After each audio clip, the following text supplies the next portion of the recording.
Magandang araw po sa inyo lahat mga viewers. Ako po si Rebecca Mendoza. Ako po muli ay magsasagot ng mga 10 mga katanungan. Meron po ako ditong hinandang props. Itong props na ito ay naglalaman po ng mga 10 mga tanong.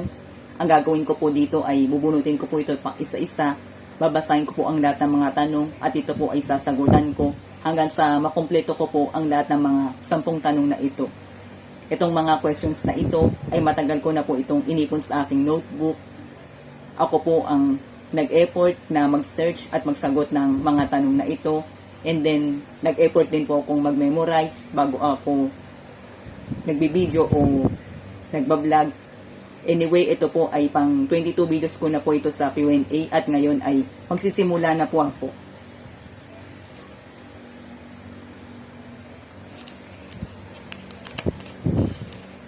Ano ang advice mo para sa mga taong broken-hearted? Ang may advice ko para sa mga tao na broken-hearted ay huwag nilang pipiliin na sirain ang kanilang buhay. Huwag silang magpapakalulong sa mga masasamang bisyo sapagkat wala itong kahantungan at lalo lamang nitong sisirain ang kanilang buhay. Kundi bagkus, piliin pa rin nilang maging positibo sa buhay kahit na ano pa man ang problema na kanilang pinagdadaanan sa buhay. Mas piliin pa rin nila ang magpakatatag, magsumikap sa buhay at higit sa lahat ay lagi lang silang magdasal sapagkat ito ang pinakatamang paraan para sila ay makaahon sa hirap at magtagumpay sa buhay.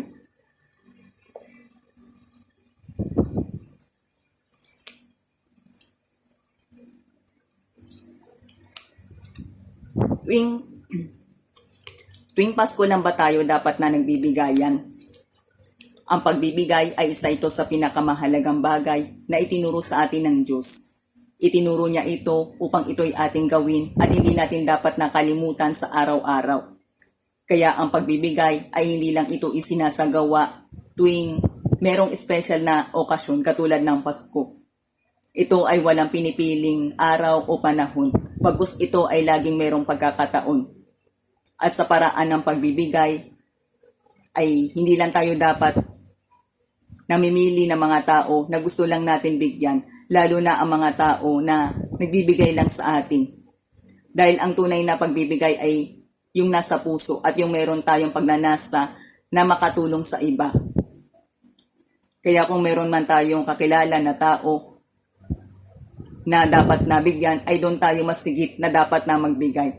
Kahit pa sa mga tao na hindi natin pinakamalapit na kaibigan, sapagkat dito tunay na nasusukat ang tunay nating kabaitan, lalo na kapag hindi tayo nag-aasam ng anumang kapalit at hindi tayo nag-expect ng papuri para sa ating sarili.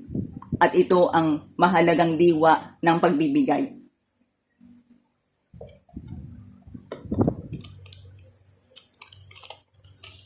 What is passion? Ang pagiging passion ay hindi ito pinakanababase sa nakikisabay tayo sa kung ano ang nauuso na style.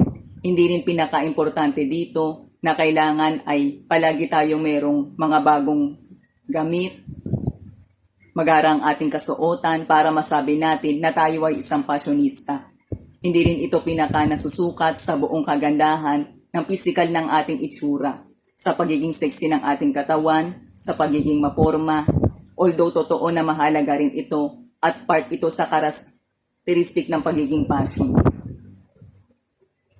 Pero ang pinaka-importante sa lahat na kahit na wala tayong mga bagong damit, sapatos, sandals, mga accessories na sinusuot, at kahit na simple ang ating itsura, but as long as na malinis tayong tignan, at kaya natin dalhin ang ating sarili kahit saan man tayo magpunta, ay madadala natin ang pagiging passion. At higit sa lahat, pinaka-importante na meron tayong confidence sa ating sarili. Dahil kapag tayo ay merong sapat na confidence, ay mas maipapakita natin ang natatangi nating kagandahan.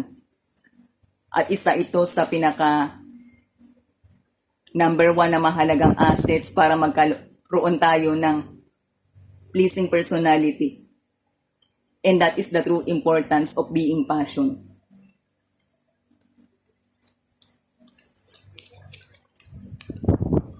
Ano ang may tuturing mong pinakamahalagang pangangailangan mo sa buhay? Ang may tuturing kong pinakamahalagang pangailangan ko sa buhay ay ang kalikasan, sapagkat dito lahat tayo umaasa para tayo ay mabuhay.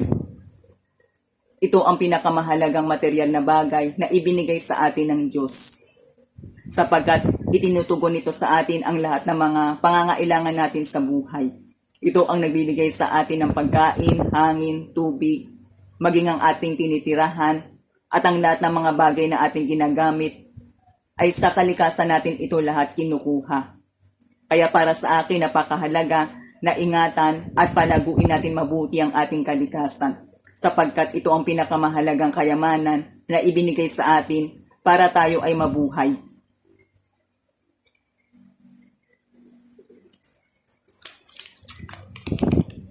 Paano magkakaroon ng pagkakaisa ang mga Pilipino sa kabila ng pagkakaroon ng iba't ibang pangkat?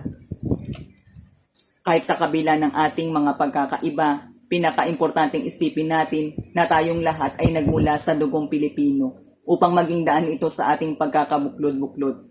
Kapag iniisip natin na tayong lahat ay Pilipino, ay dito natin masigit na makikita ang ating pagkakatulad kahit sa kabila ng marami nating mga pagkakaiba. At dito natin masigit na mapapahalagahan ang pagtutulungan, pagbabayanihan, pagrespeto, paggalang sa katangian at kultura ng iba. At masigit natin gamitin ang ating pagkakaiba tungo sa positibo at mabuting paraan.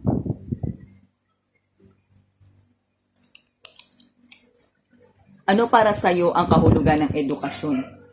Para sa akin, ang kahulugan ng edukasyon ay karunungan. Sapagkat kaya tayo nag-aaral ay para mag-impok tayo ng mga kaalaman. Itinuturo nito sa atin ang mga tamang pagpapasya sa buhay, kung ano ang mga bagay na dapat natin gawin, at kung ano ang mga bagay na hindi natin dapat na gawin. At para sa akin, ito ay napakahalaga, at ito ay dapat natin binibigyan ng pagpapahalaga upang hindi tayo napapahamak, hindi tayo madaling maloloko, at ito ang magsisilbing gabay natin para mapaunlad natin mabuti ang ating sarili. Magkaroon tayo ng magandang buhay at magandang kinabukasan.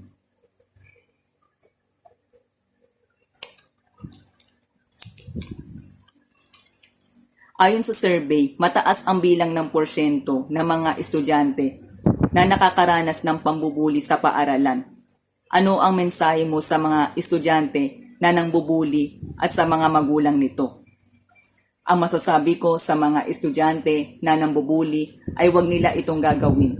Huwag nilang ugaliin na sila ay manukso at mambuli ng kapwa, sapagkat ito ay masama at ito ay merong karma. Kaya sa halip na tayo ay manukso, mambuli ng kapwa, mas importanteng ugaliin natin ang rumespeto at maging mabait sa kapwa.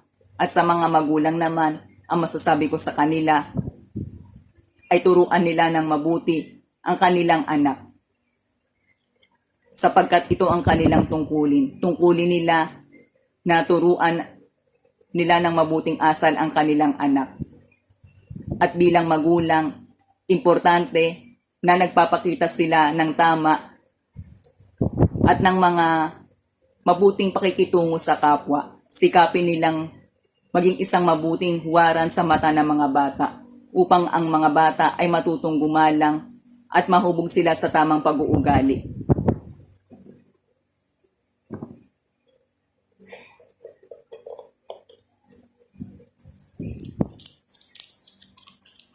Dapat na bang bumukod ang mga millennials sa kanilang mga magulang sa edad na 18 taong gulang? Hindi ako sumasang-ayon o pumapabor na dapat na bumukod ang mga millennials sa kanilang mga magulang sa edad nilang 18 years. Sapagkat ang paggabay ng mga magulang para sa mga anak ay hindi ito natatapos. At bilang anak ay kailangan pa rin natin ng payo at gabay ng ating mga magulang kahit pa tayo ay nasa wastong edad na at meron ng napatunayan sa buhay. At bilang anak ay importante rin na ipadama natin sa ating mga magulang ang pagmamahal sa kanila. At magagawa lamang natin ito kapag sila'y ating pinagsisilbihan at hindi natin sila iniiwan. At bilang anak, ay importanteng gawin natin ito sa ating mga magulang. Importante na patuloy natin silang mahalin at pagsilbihan.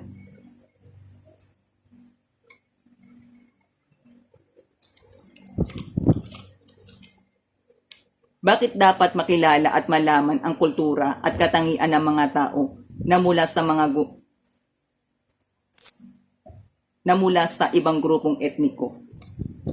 Importanteng makilala at malaman ang katangian ng mga iba't ibang grupong etniko upang mas lalo natin maunawaan na ang diversidad o ang pagkakaiba ng kultura ay bahagi na ito ng ating buhay at kasaysayan.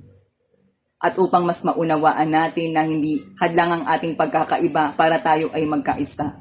Bagkus ang ating pagkakaiba ay meron din itong mabuting na idudulot para sa ating bansa. At magiging daan ito para mas pahalagaan natin ang pagkakaisa at pagtutulungan.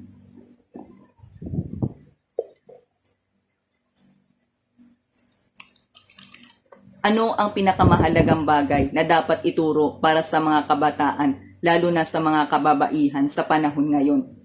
Sa panahon ngayon, ang pinakamahalagang bagay na dapat na ituro para sa mga kabataan, lalo na sa mga kababaihan, na ipamulat sa kanila ang kahalagahan ng edukasyon sa buhay upang magkaroon sila ng magandang kinabukasan at sila'y maging pag-asa pa ng ating kinabukasan.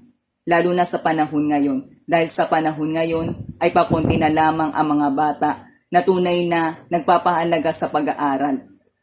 At marami ring mga kabataan na pinipili na lang ang magbuntis ng maaga.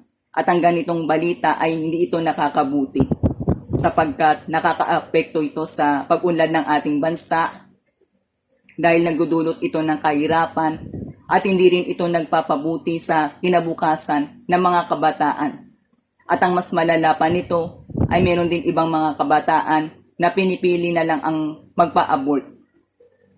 At alam naman natin na ito ay mali at ito ay isang malaking kasalanan. Kaya sa panahon ngayon, napakahalagang ituro para sa mga kabataan na ipamulat sa kanila ang kahalagahan ng edukasyon upang mas marami pa silang matutunan at lalawak pa ang kanilang perspektibo sa buhay. At kapag ipinamulat natin sa lahat ng mga kabataan ang kahalagahan ng edukasyon, ay tiyak na sa kanilang paglaki ay gaganda ang kanilang kinabukasan at sila'y magiging pag-asa pa ng ating kinabukasan.